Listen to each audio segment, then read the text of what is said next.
오늘 우리에게 주신 하나님의 말씀 신약 성경 391페이지 요한 1서 4장 7절에서 12절 말씀까지 제가 봉독해 드리겠습니다. 제가 봉독해 드릴 때 우리 개인과 가정, 공동체 주신 하나님의 음성으로 들으시고 보시기를 바랍니다. 요한 1서 4장 7절입니다. 사랑하는 자들아, 우리가 서로 사랑하자. 사랑은 하나님께 속한 것이니 사랑하는 자마다 하나님으로부터 나서 하나님을 알고 사랑하지 아니하는 자는 하나님을 알지 못하나니 이는 하나님은 사랑이심이라. 하나님의 사랑이 이렇게 나타난 바 되었으니 하나님이 자기의 독생자를 세상에 보내심은 그로 말미암아 우리를 살리려 하심이라. 사랑은 여기 있으니 우리가 하나님을 사랑한 것이 아니요 하나님이 우리를 사랑하사 우리 죄를 속하기 위하여 화목 제물로 그 아들을 보내셨음이라. 사랑하는 자들아, 하나님이 이같이 우리를 사랑하셨은즉 우리도 서로 사랑하는 것이 마땅하도다. 어느 때나 하나님을 본 사람이 없어되 만일 우리가 서로 사랑하면 하나님이 우리 안에 거하시고 그의 사랑이 우리 안에 온전히 이루어지느니라. 아멘. 성경을 열면 기적이 열립니다. 모든 성경 이야기에는 하나님의 법, 하나님의 긍휼과 사랑이 들어 있습니다. 가정의 달 5월의 첫 주가 됩니다. 여러분의 가정에 힘든 일, 어려운 일 생겨날 수밖에 없는 상황이지만 하나님의 그 은혜로 충만히 그 모든 것들을 감당할 수 있는 저와 여러분들의 가정이 되시기를 주의 이름으로 축복합니다. 여러분, 오늘 한 가지 질문으로 설교를 시작하려고 합니다. 저와 여러분의 가정은 따뜻합니까? 다시 한번 질문 드리겠습니다. 여러분들의 가정은 따뜻하십니까? 여러분, 이 질문에 바로 대답하지 마십시오. 조금 더 생각을 한번 해보시기를 바랍니다. 누군가 집에 들어갔을 때 그냥 무장해제가 되어서 마음이 편안해지십니까? 아니면 혹 이유 없이 뭔가 긴장이 되고 있을까요? 아이들은 어떨까요? 부모의 눈치를 보고 있습니까? 아니면 마음껏 웃고 말하고 떠들면서 실수할 수도 있을까요? 우리의 자녀들은 말이 아니라 분위기를 먹고 살아간다고 합니다. 어느 상담가가 이런 말을 했습니다. 돌발 퀴즈가 됩니다. 동그라미 안에 무슨 말이 들어갈까요? 혹시 맞히는 학생이나 혹시 어른이 계신다고 하면 제가 BBQ, 프라이드 치킨, 황금 올리브로 쏘도록 하겠습니다. 예. 동그라미 안에 아이의 그 자존감은 누구누구의 뭐뭇에서 결정됩니다. 혹시 우리 아이의 자존감, 여러분 자존감과 자존심은 다릅니다. 자존감이 높아지면 자존심은 내려놓을 수 있습니다. 반대로 자존감이 낮아지면 그냥 자존심만 높아져서 다른 사람들을 힘들게 하고 어렵게 합니다. 우근사님, 부모의 칭찬에서 결정됩니다. 오답입니다. 우리 장로님, 부모의 앞에 거는 나왔네요. 넘겨주십시오. 앞에 거만. 그래서 부모의 여기까지도 나왔습니다. 자, 여기까지 나왔다고 한 번 더. 오답입니다. 자, 우리 근사님. 조금 아까 사랑이라고 하셨습니다. 마지막으로 우리 아이들이 있으니까 칭찬도 나왔습니다. 관심. 우리 성우가 가장 근접했습니다. 부모의 태도인데 조금 아쉽긴 한데 아까 제가 분위기를 얘기했는데 그래도 성우한테 제가 BBQ 쏠 수 있도록 하겠습니다. 박수 한번 해주십시오. 그럼 정답은 뭔가 노란 글씨 한번 전체 해주시기로 같이 한번 읽어볼까요? 시작. 아이의 자존감은 부모의 말투에서 결정됩니다. 어떻게 보면 태도 안에 다 들어가 있죠.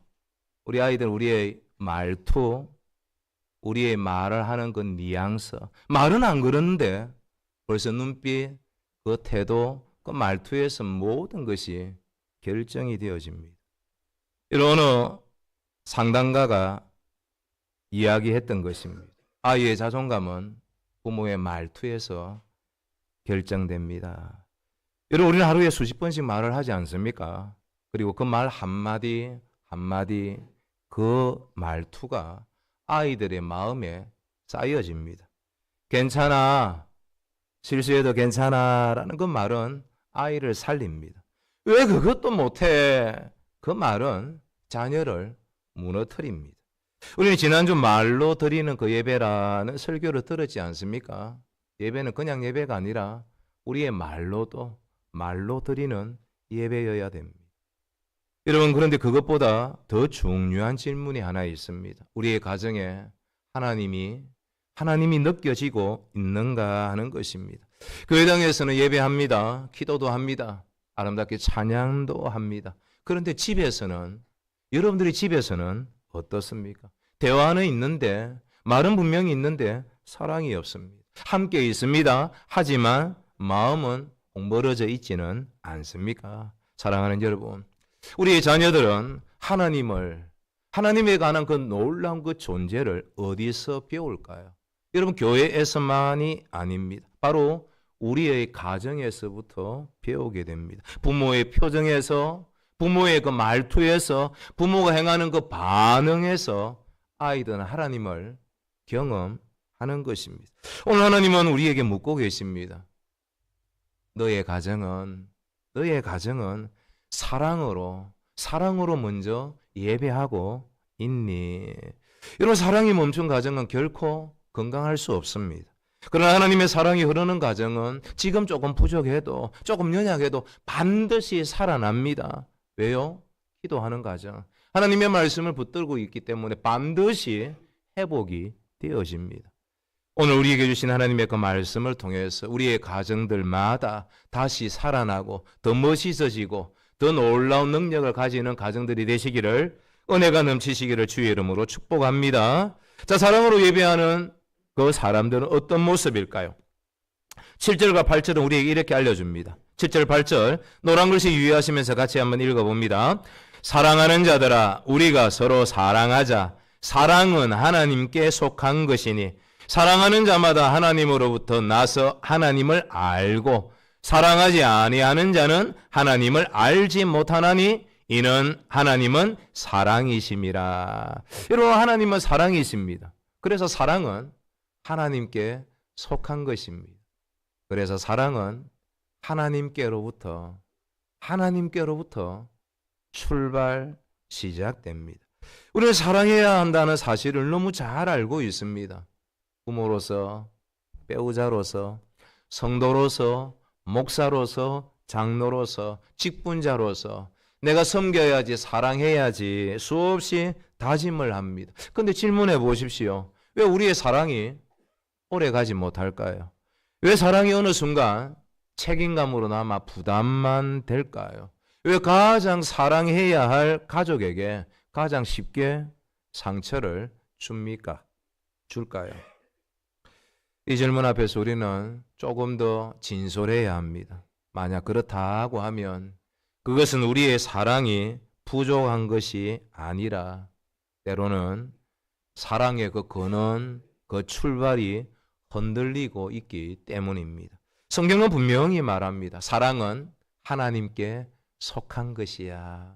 사랑은 하나님께 속한 것이니 그렇습니다. 오늘 말씀은 그 사랑의 출발점을 분명하게 선언합니다. 그래서 이 말씀은 단순한 정보 정도가 아닙니다. 선언 바로 그 자체입니다. 하나님은 사랑이십니다. 사랑은 하나님께 속한 것이야. 우리는 흔히 사랑을 우리의 노력의 그 결과, 그 과정이라고 생각합니다. 재호야, 성우 때문에 티켓 하나 받았으니까 좋지만 때로는 힘들 때 있어 없어? 자가? 많아? 적어? 많아? 많아. 그게 진솔한 겁니다. 형이니까 참아야지. 누나니까 더 이해해야지. 내가 더 좋은 부모가 되어야지. 물론 분명 필요합니다. 하지만 그것만으로는 부족합니다. 왜냐하면 저와 여러분들의 그 사랑은 언제나 한계 안에 부딪히기 때문입니다. 여러분, 감정이 상하면 사랑도 식어버립니다. 기대가 무너지면 사랑도 흔들립니다. 여러분, 엽기적인 어떤 사건 혹시 들어보셨습니까? 부사관인데 10년 동안 연애하다가 결혼했습니다. 하지만 그 아내가 정신이 이상적인 조울증 또 여러 가지 현상이 있어서 그냥 내버려두고 방치했는데, 여러분, 살아있는 그 몸에서 구더기가 수만 마리. 그래서 119 신고해서 갔더니만 내 평생 이런 환자는 처음 본다. 끝내 죽었습니다. 살인 혐의까지 봐서 치사까지 해서 이제 부검했더니 법의학자가 내가 2,000건, 3,000건의 그 부검을 했어도 살아있는, 죽어있는 몸에서 이런 구더기가 있는 것은 처음 봤다. 여러분, 그 부부도 처음에는 사랑하지 않았을까요? 그래서 결혼했을 것입니다. 하지만 내 마음에 앉는 그 부분들이 생겨났을 때 그는 처참하게, 여러분, 고양이도 개도 그렇게 돌보진 않습니다. 아내를 그렇게 방치해 두었던 것. 감정이 상하면 사랑도 식어버리고 기대가 무너지면 사랑도 흔들립니다. 그래서 하나님은 우리에게 말씀하십니다. 네가 사랑하려고 애쓰기 전에 먼저 나에게서 사랑을 받아라. 정말 이것이 복음입니다. 정말 복음입니다. 그래서 요한일서 4장 19절 우리에게 이렇게 선포합니다. 같이 한번 읽어볼까요? 우리가 사랑함은 그가 먼저 우리를 사랑하셨습니다. 우리가 사랑할 수 있는 이유, 그 출발은 그가 먼저 우리를 사랑하셨다 하는 것. 그 사랑을 내가 알기에, 받았기에 또 누군가를, 사랑할 수 없는 그 대상을 용서하고 사랑할 수 있는 것입니다. 여러분, 기억하십시오. 사랑은 내가 만들어내는 것이 아닙니다. 사랑은 하나님에게서부터 흘러오는 것입니다. 근데 우리는 자꾸 거꾸로 살려고 합니다. 하나님 없이 사랑하려고 합니다. 기도 없이 좋은 부모가 되려고 또 합니다. 하나님 말씀 없이 관계를 회복하려고 합니다. 가능할까요? 이게 가능할까요? 처음에는 됩니다. 조금은 갑니다. 하지만 결국은 무너집니다. 오래 가지 못합니다. 왜냐하면 인간의 그 사랑은 감정에 따라 흔들리고 상황에 따라 식어버리기 때문입니다. 부모 여러분, 모든 성도 여러분, 이것이 매우 중요합니다. 우리 자녀를 잘 사랑하려고 하는 거 누구나 다 가지고 있는 마음이지 않습니까? 사랑하려고 하는 그 마음 애쓰기 전에 먼저 내가 하나님과의 그 관계를 점검해 보아야 합니다. 왜냐하면 부모의 그 영적 상태는 자녀에게 고스란히 그대로 흘러가기 때문입니다. 기도하지 않는 그 부모 아래에서 깊은 그 신앙, 여러분, 자라기가 어렵습니다. 하나님의 사랑을 경험하지 못한 그 부모가 자녀에게 그 사랑을 온전히 전달하기는 너무 어렵습니다. 부모 여러분, 혹시 이런 마음이 있지 않으십니까? 나는 정말 좋은 부모가 되고 싶다. 근데 왜 자꾸 화가 날까? 왜 아이에게 상처 주는 그 말을 반복할까? 그 답은 단순합니다. 내가 하나님께로부터 정말 충분히 넘치도록 사랑받지 못했기 때문입니다. 이미 사랑은 주어졌는데 그 사랑을 내가 깨닫지 못하고 거부하기 때문입니다. 그래서 사랑은 해야 하는 것이 아니라 흘러나오는 것입니다. 그래서 하나님과의 그 관계가 막히면 여러분, 가정의 그 사랑도 막히게 됩니다. 교회도 마찬가지입니다. 그래서 종교개혁자 마틴 루터는 그리스도인의 자유라는 책에서 이렇게 말했습니다. 우리는 하나님께 사랑받았기 때문에 사랑한다. 사랑할 수 있다. 여러분, 그 안에서 자유함이 있습니다. 조금 부족해도 연약해도 하나님께서 나를 사랑하셨기에 나도 너를 부족해도 연약해도 사랑한다. 이것이 흘러가는 것입니다. 여러분, 그래서 사랑은 단순한 우리의 결심 정도가 아니올시다. 사랑은 결과입니다. 어떤 결과입니까? 하나님과 깊이 연결된 그 사람에게서 자연스럽게 흘러나오는 그 열매가 사랑입니다. 여러분, 사랑은 열매입니다. 그래서 성령의 열매도 오래 참음과 자비와 양선과 사랑과 희락과 화평과 충성과 온유와 절제. 그래서 사랑이 중간에 박혀져 있습니다. 오늘 우리에게 필요한 것은 무엇입니까? 내가 더 사랑하려고, 내가 뭔가 몸부림치면서 더 사랑해 보려고 애쓰는 것이 아니라 그냥 하나님께 더 나아가는 것. 천부의 의지 없어서 하나님께 더 나아가는 것이 되어야 합니다. 다시 묻습니다. 우리의 가정의 그 사랑은, 섬김은 어디에서 시작되고 있습니까? 여러분의 사랑은 정말 어디에서부터 출발하고 있습니까? 하나님입니까? 아니면 내 감정, 내 책임감입니까? 오늘 이 시간 저와 여러분들의 그 사랑의 근원을, 그 출발을 다시 하나님께로 돌리십시오. 그때 여러분의 가정이 다시 사랑이 흐르기 시작할 것입니다. 소망하기는 올해 아름다운 모든 그 시간들이 하나님께로부터 시작된 그 사랑, 그 놀라운 십자가의 사랑을 충만히 넉넉하게 나누는 그런 시간들로 이어지시기를 예수님의 이름으로 축복합니다. 사랑으로 예배하는 사람은 어떤 모습을 가지고 있을까요? 9절 말씀도 같이 읽어봅니다. 시작. 하나님의 사랑이 우리에게 이렇게 나타난 바 되었으니 하나님이 자기의 독생자를 세상에 보내심은 그로 말미암아 우리를 살리려 하심이라. 한번 저 따라해 보시기 바랍니다. 사랑은 십자가로 증명됩니다. 여러분, 사랑은 말이 아닙니다. 사랑은 느낌도 그 정도가 아닙니다. 사랑은 바로 증명입니다. 그것도 내용 증명이 붙어 있는 확실한 증명의 사랑입니다. 여러분, 하나님 우리를 사랑한다고 말씀만 하지 않으셨습니다. 독생자를 보내십니다. 그리고 10절에 화목 제물로 십자가에 죽으셨습니다. 이것이 진정한 사랑입니다. 우리는 여기서 사랑의 그 본질을 보게 됩니다. 그래서 사랑은 말이 아닙니다. 사랑은 희생입니다. 여러분, 십자가를 생각해 보십시오. 누가 거기에 달려 있어야 했습니까? 내가 달려 있어야 했습니다. 그런데 누가 대신 달렸습니까? 바로 예수 그리스도가 되십니다. 성경은 분명하게 우리에게 선포를 합니다. 우리가 아직 죄인 되었을 때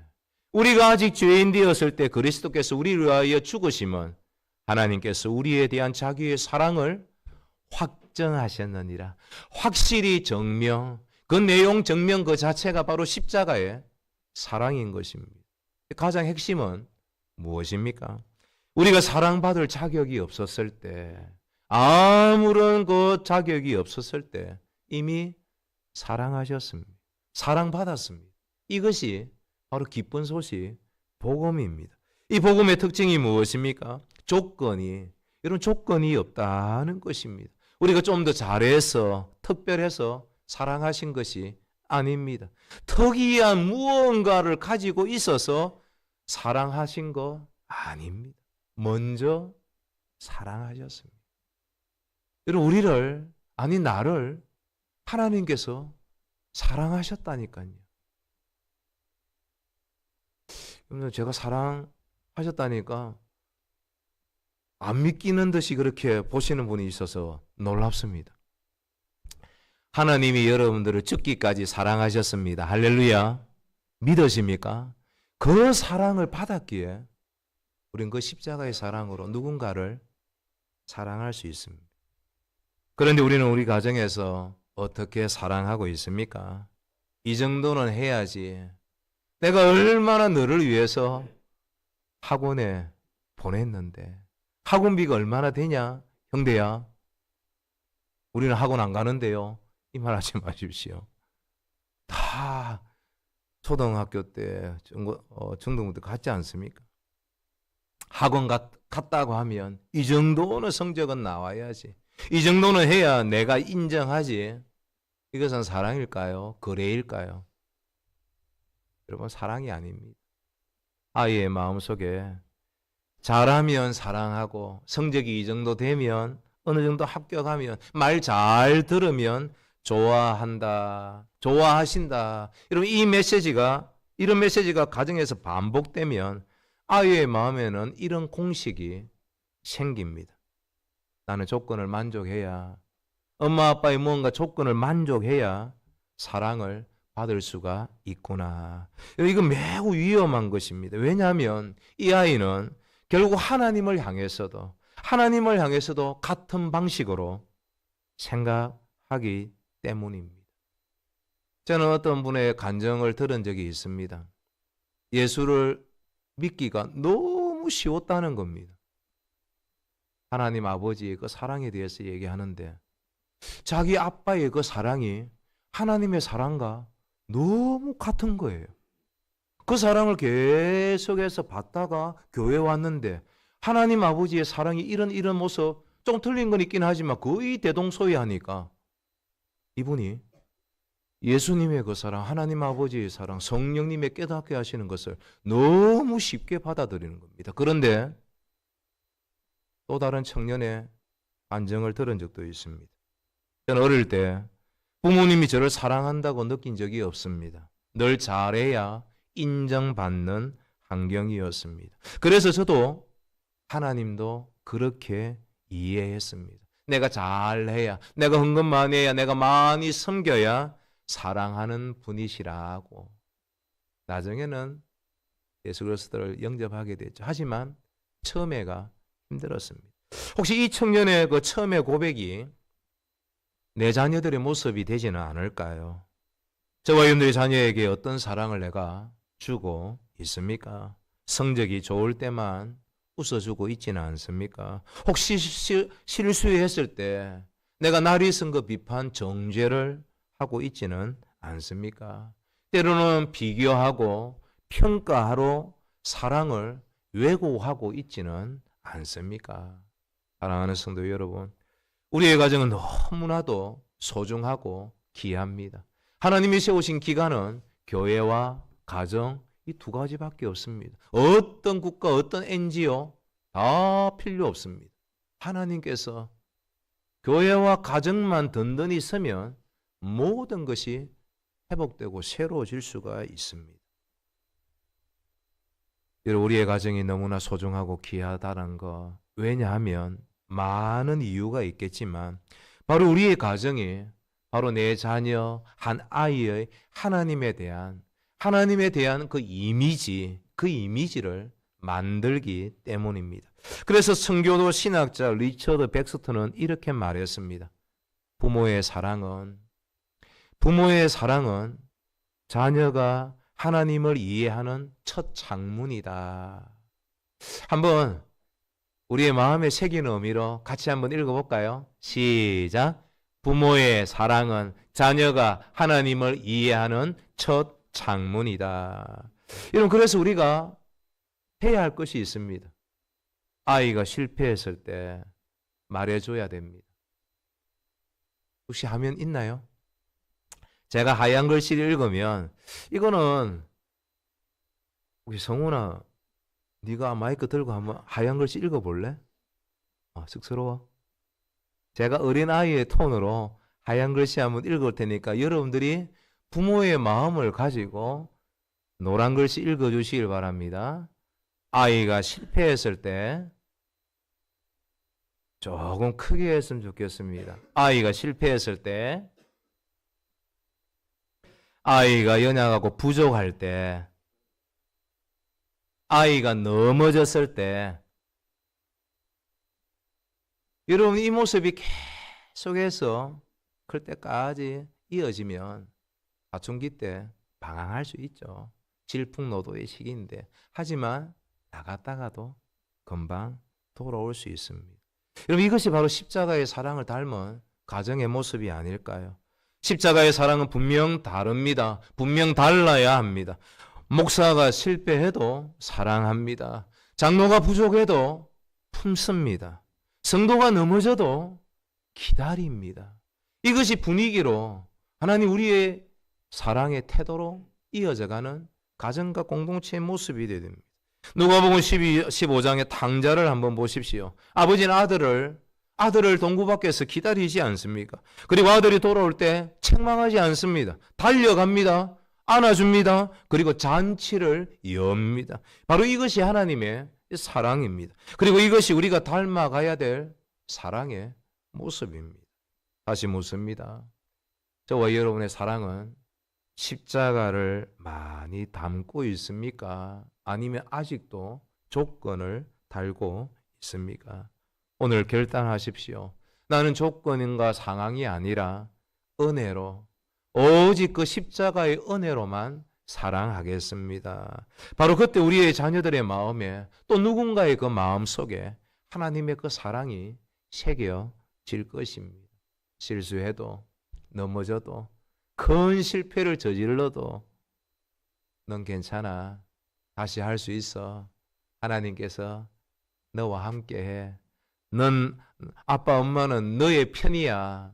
여러분, 바로 이것이 하나님의 사랑입니다. 바라기는 저와 여러분의 그 사랑이 가정 안에서 누군가에게 십자가의 그 사랑으로 증명되어지는 가정과 공동체의 아름다운 사랑이 되시기를 예수님의 이름으로 축복합니다. 이제 마지막으로 사랑으로 예배하는 사람들의 모습 11절 12절 노란 글씨 유의하면서 같이 한번 읽어봅니다. 시작. 사랑하는 자들아, 하나님이 이같이 우리를 사랑하셨은즉 우리도 서로 사랑하는 것이 마땅하도다. 어느 때나 하나님을 본 사람이 없으되 만일 우리가 서로 사랑하면 하나님이 우리 안에 거하시고 그의 사랑이 우리 안에 온전히 이루어지느니라. 한번 따라해 보시기 바랍니다. 사랑은 가정 안에서 보이게 드러나야 합니다. 여러분, 사랑은 교회 안에서도 가정 안에서도 내가 속한 곳에서 보이게끔 드러나야 합니다. 하나님이 이같이 우리를 사랑하셨은즉 우리도 서로 사랑하는 것이 뭐하도다? 마땅하도다. 중요한 단어가 바로 이같이라는 말과 마땅하다라는 단어입니다. 왜냐하면 사랑은 선택이 아니라 반드시 나타나야 되는 삶의 열매이기 때문입니다. 여러분, 사랑은 보이지 않으면 존재하지 않는 것과 같습니다. 느껴지지 않는 그 사랑 느껴보라고 아무리 이야기해도 잘 전달되지 않습니다. 그래서 성경은 말합니다. 우리가 서로 사랑하면 하나님이 우리 안에 거하시고, 이런 이 말씀은 놀라운 선언입니다. 보이지 않는 그 하나님 보여달라고 할 때 보이지 않는 그 하나님이 보이는 사랑으로 나타난다는 것입니다. 어디에서요? 바로 우리의 가정에서입니다. 여러분, 아이들은 교회에서 하나님을 배웁니다. 분명히 가르칩니다. 배웁니다. 하지만 가정에서 먼저 하나님을 경험하고 느끼게 됩니다. 부모의 말투에서, 표정에서, 일이 일어난 그 반응에서 아이들은 하나님을 느끼는 것입니다. 그래서 가정은 단순한 생활의 그 공간 정도가 아니올시다. 가정은 하나님의 그 사랑이 보이는 자리여야 됩니다. 아이들은 교회에서 하나님을 배우지만 가정에서 하나님을 경험합니다. 그래서 우리는 스스로 물어보아야 됩니다. 나의 가정, 내가 속한 어떤 공동체에서 하나님이 느껴지는가? 아니면 긴장만, 평가만 넘쳐나고 있지는 않는가? 여러분, 초대교회 변정가 터툴리아는 그의 책에서 이렇게 기록하면서 그가 회심했던 그 장면들을 묘사를 하게 되는데, 짤막한 앞에 단서가 되는 한 문장이 이렇습니다. 보라, 그들이 얼마나 서로 사랑하는 것을. 보라, 그들이 얼마나 서로 사랑하는 것을 보라. 그 보는 것을 통해서 그는 예수님을 만나게 됩니다. 사랑하는 성도 여러분, 우리가 얼마나 서로 사랑하고 있습니까? 초대교회 당시 세상은 교회를 보면서 사랑을 느꼈습니다. 전염병이 돌 때 다 떠나갔지만 예수 그리스도를 믿는 사람들이 끝까지 남아서 그들과 함께 생사고락을 같이 합니다. 같이 죽었고 같이 살아났습니다. 그렇다면 오늘은 어떨까요? 세상은 우리의 가정을 보면서 사랑을 느끼고 있을까요? 우리의 가정의 현실, 공동체의 그 현실을 한번 보시기를 바랍니다. 분명 같은 공간에 있지만 대화가 없습니다. 함께 있지만 서로 휴대폰 꺼내가지고 여러분 화면만 계속해서 보고 있습니다. 말은 합니다만 사랑은 없는 것 같습니다. 그래서 하나님은 우리에게 말씀하십니다. 사랑을 보이게 하라. 내가 너희에게 보인 것처럼 사랑을 보이고 드러내게 하라는 것입니다. 어떻게 해요? 아주 작은 것부터가 됩니다. 제가 한 블로그를 보다가 제목 자체가 아주 클릭할 수밖에 없는 것이었습니다. 끝까지 해내는 아이, 뭐든지 끝까지 해내는 아이로 바꿔주는 마법의 말 5가지. 관심이 되지 않습니까?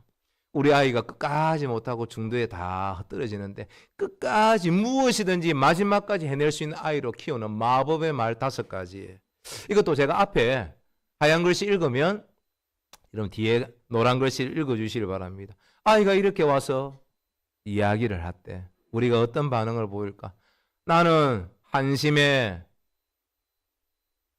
조금 세게 해주십시오. 나는 한심해. 엄마 나는 해도 안 돼. 아빠 나는 실수하면 안 돼. 어디에? 나는 쓸모없어. 나는 정말 잘하는 게 하나도 없는 것 같아. 여러분 쓸모없다고 자신이 느끼게 될 때 나는 잘하는 것이 없다고 느껴지는 바로 그 순간 너는 소중한 존재라고 아직 못 찾았을 뿐이라고 인정해 주면서 나아가는 것. 이게 끝까지 해내는 아이로 키우는 마법의 말이랍니다. 여러분 쉽습니까? 어렵습니까? 건우야, 집에서 이 말들을 종종 듣고 있지? 듣고 있을 거야. 그래 뒤에는 있는 아빠 엄마가 뿌듯하지. 여러분 하루 한 번에 사랑을 이렇게 한번 표현해 보십시오. 안아주면서 손을 잡고 그렇게 눈을 맞추는 거, 이름을 부르는 거. 그래서 안아주면서 그것을 들어주면서 너는 소중한 존재야. 아직도 모든 기회를 찾고 있는 과정이야. 그래서 실수해도 돼. 넘어져도 돼. 끝까지 내가 기다려 줄게. 여러분 이렇게 사랑이 반복되면 아이들의 그 마음에는 깊은 확신이 생깁니다. 나는 사랑받는 존재다. 나는 안전하다. 나는 하나님께도 사랑받는다. 여러분 이것이 흔들리지 않는 자존감이고 건강한 그 신앙의 기초가 되는 것입니다. 근데 여러분 사랑은 거창하지 않습니다. 조그만 이 반복되는 작은 행동을 통해서 우리의 자녀들이 새로워집니다. 그럼 다시 묻습니다. 여러분의 가정에서 사랑은 보이고 있습니까? 아니면 마음속에만 있습니까?